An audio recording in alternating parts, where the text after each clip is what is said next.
The story of the Bible begins with God creating a beautiful world and then sharing it with all of his creatures. And he appoints Adam and Eve to rule it on his behalf. And God gives them access to his wisdom and life, but then tells them that there's one tree they can't eat from because it will lead to death. So they have a choice about how to rule with God.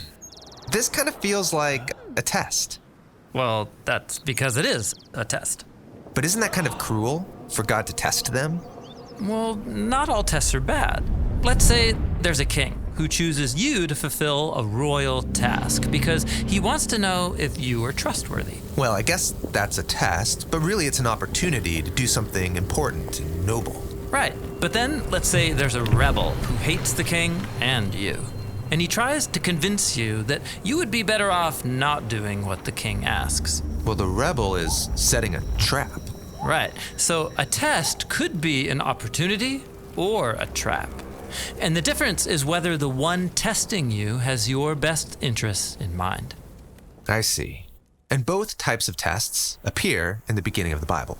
God tells them to eat of the tree of life and not the forbidden tree. Yeah, this is God's test of loyalty. God wants to rule the world with humans as his partners, which means they will need to trust his wisdom over their own. But then a rebel comes and tests them to eat of that other tree. Right, the rebel seizes this opportunity and twists it, so he can lead the humans into exile and ultimately death. He turns the test into a trap. But after the humans fail, God promises that one day a human will come who will pass the test and defeat the snake. And as the story moves on, God gives a couple named Abraham and Sarah an opportunity to trust him by leaving their family behind, to go to a new land where God will use them to restore his blessing to all people. So this is a test. And at first, things go well. But Abraham quickly fails. He lies to protect himself, and then he and Sarah scheme to get a son their own way by abusing one of their servants. Definitely not passing the test. But God doesn't give up on Abraham. He gives him one final opportunity, a test to prove his loyalty. God asks Abraham to go up onto a hill and offer his son as a sacrifice. I can't imagine a more intense test. And Abraham does it. But in the last moment, God stops him and provides a substitute animal in the place of his son.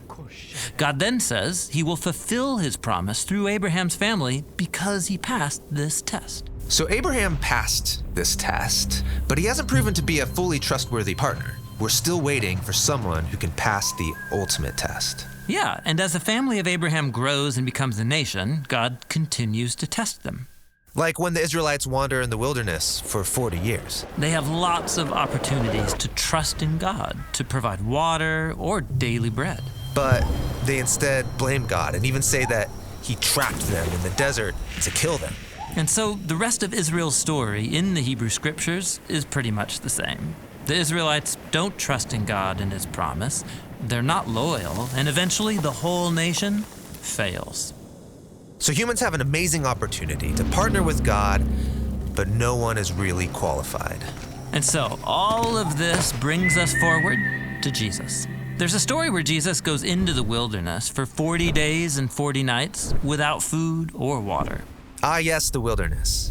And there, he meets a sinister creature who tries to trap him. But Jesus trusts in God's wisdom. And he passes the test. Then later there's a story about Jesus going to pray with some friends, and God commissions him to go up to Jerusalem and to give up his life. And so he goes.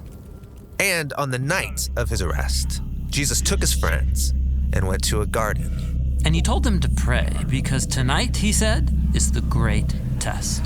And he prayed to God, please let this test pass from me, but not my desire, rather may your desire be done.